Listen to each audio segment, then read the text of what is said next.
Ya, 10 nama calon pimpinan KPK kini berada di tangan Komisi 3 DPR RI yang sudah menggelar rapat dengar pendapat umum bersama masyarakat sipil terkait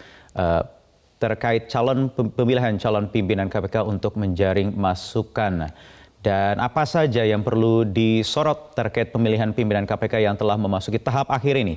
Telah hadir bersama kami anggota Panitia Seleksi Calon Pimpinan KPK Hamdi Muluk. Selamat pagi, Prof. Selamat pagi, apa kabar? Wahyu. Kita seharusnya sudah bergabung juga Bang Nasir Jamil dari fraksi Partai Keadilan Sejahtera dari Komisi 3, tapi berhalangan karena sakit. Kami masih akan coba pemirsa untuk mengajak bergabung juga dialog bersama kami yang bisa mewakili dari Komisi 3 DPR RI. Tetapi begini Prof, ini kan bola sekarang memang ada di DPR. Komisi 3 DPR, tapi ini sudah di ujung lah ya, akhir setelah sekian lama, beberapa bulan kurang lebih. 4 bulanan lebih kerja pansel yang sekarang kembali diuji lagi. Apa tanggapan Anda? Ya, memang menurut konstitusi kan begitu. Ya, pansel bertugas mencari 10 nama, 2 kali dari kebutuhan yang akan di fit and proper test oleh DPR nanti. Menjadi kewenangan mutlak ya penuh dari DPR untuk menentukan 5 nama dari 10 yang diajukan oleh Presiden yang sebelumnya sudah diseleksi oleh panitia seleksi. Ya, ini sebagai legitimasi lah begitu ya, legitimasi akhir gitu. Tentu apapun nanti cara yang dipakai oleh DPR itu sah karena itu betul murni kewenangan DPR untuk memilih 5 dari 10 itu. Tapi bagi kami dari pansel, kami memang sudah berusaha mencari sebaik mungkin gitu dari sekitar 390-an yang melamar. Kita lakukan seleksi administratif secara ketat begitu, menelisik persyaratan yang memang memenuhi syarat. Setelah itu tes administrasi, setelah itu ada tes untuk menguji kompetensi, ya. Dikerucutkan lagi hanya orang-orang yang berkompeten bisa maju ke tahap berikutnya kan begitu. Iya. Bahkan ada 2 komisioner yang tidak lulus ya. Itu di tahap-tahap berikutnya. Berikutnya. Jadi setelah tes kompetensi teknis itu terpenuhi, kita yakin bahwa orang ini mampu melaksanakan pekerjaan sebagai komisioner KPK dari aspek penguasaan kompetensi yang dibutuhkan itu. Setelah itu kita lihat lagi aspek psikologisnya, apakah dia memenuhi syarat psikologis untuk mengemban pekerjaan sebagai komisioner itu. Hanya orang-orang yang tangguh secara psikologis lah yang bisa lolos ke tahap berikutnya. Dikecilin lagi ya sampai menjadi 40 nama. 40 nama setelah itu dilakukan lagi tes psikologis yang lebih dalam menyangkut kepemimpinan, kerjasama, daya tahan, integritas, semua kita telisik terus sampai ketemu lagi 20 nanti kita lakukan lagi uji publik ya. Hal-hal yang diperbincangkan di publik kita ujikan lagi, kita tanyakan lagi di 3 hari itu. Kita kejar lagi. Nah itu sampai kita menemukan 10 yang terbaik. Nah jadi intinya sebenarnya 10 orang ini adalah orang yang sudah memenuhi kualifikasi dari segi kompetensi, integritas, rekam jejak, aspek psikologis, semua aspek kepemimpinan. Semua disebut itu sebenarnya sudah terpenuhi. Jadi 10 ini sudah terbaik?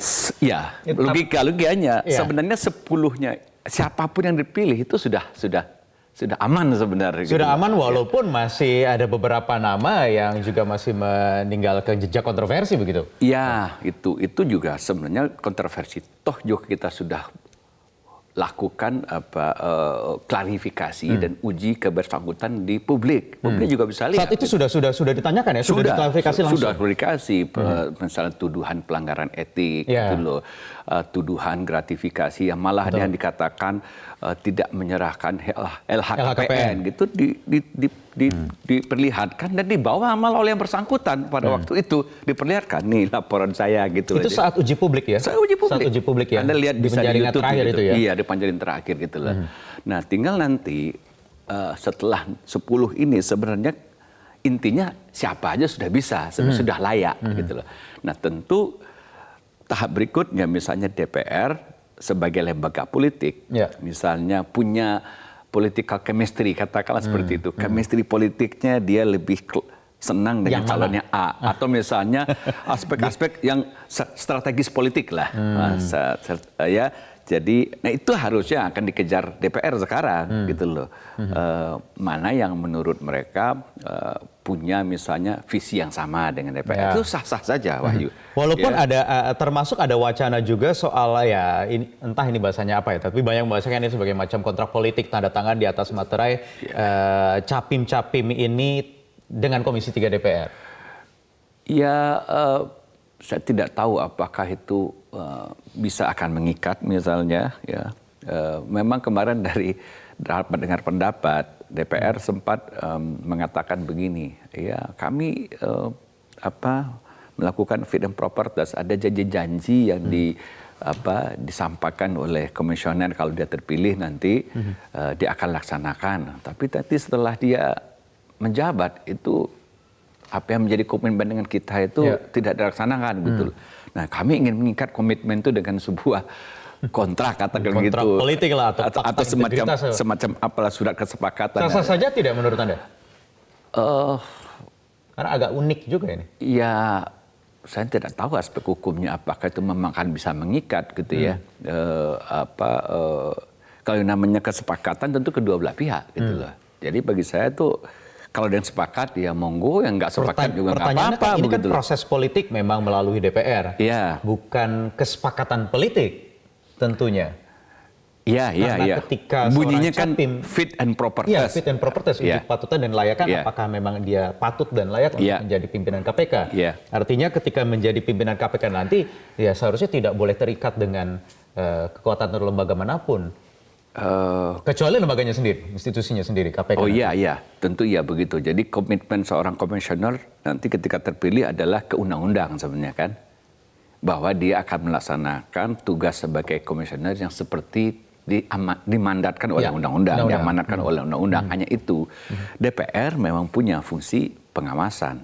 Komisi 3 kan memang punya fungsi pengawasan tidak hanya KPK, tapi juga aparat hukum yang lain kan punya pengawasan loh menurut saya gitu loh.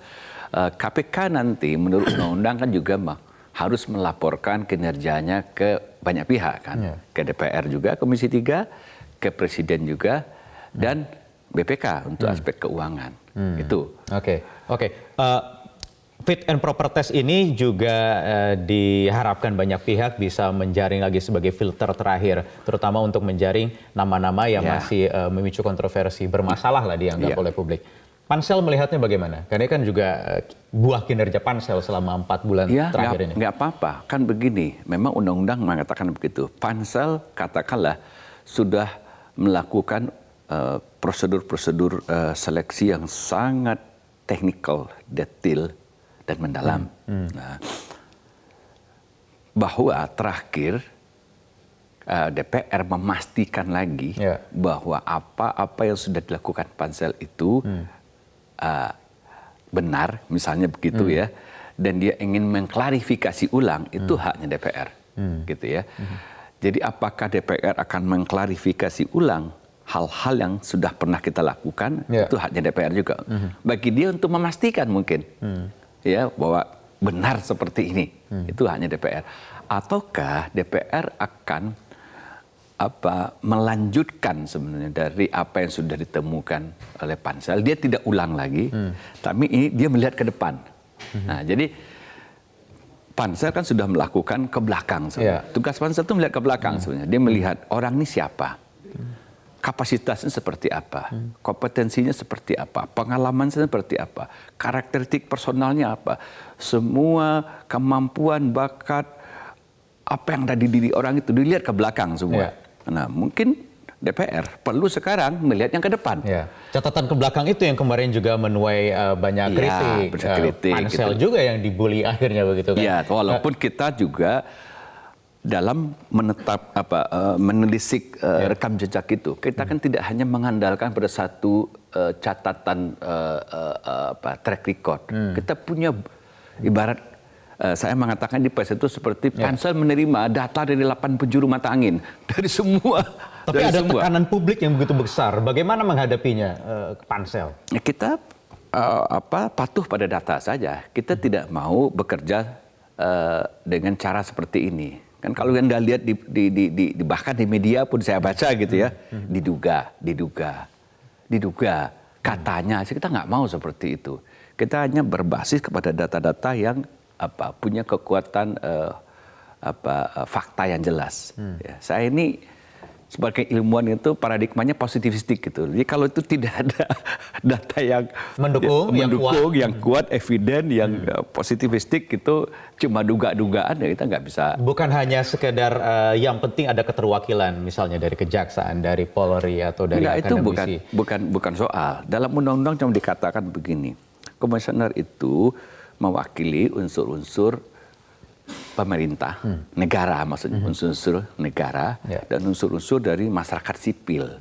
Jadi dua unsur itu sebaiknya ada. Nah, jadi kalau itu tidak ada, mungkin tidak sesuai dengan semangat undang-undang. Nah, tidak disebutkan misalnya dari unsur-unsur pemerintah atau penyelenggara negara itu instansi A, instansi B, instansi C. Yang penting itu. Jadi, nah, siapa itu misalnya yang disebut mewakili negara itu?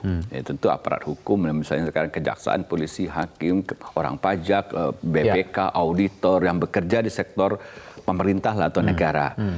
Dan di luar itu unsur masyarakat sipil itu maksudnya termasuk dosen, akademisi, advokat, penggiat-penggiat kemasyarakatan, ormas-ormas, itu elemen dari civil society.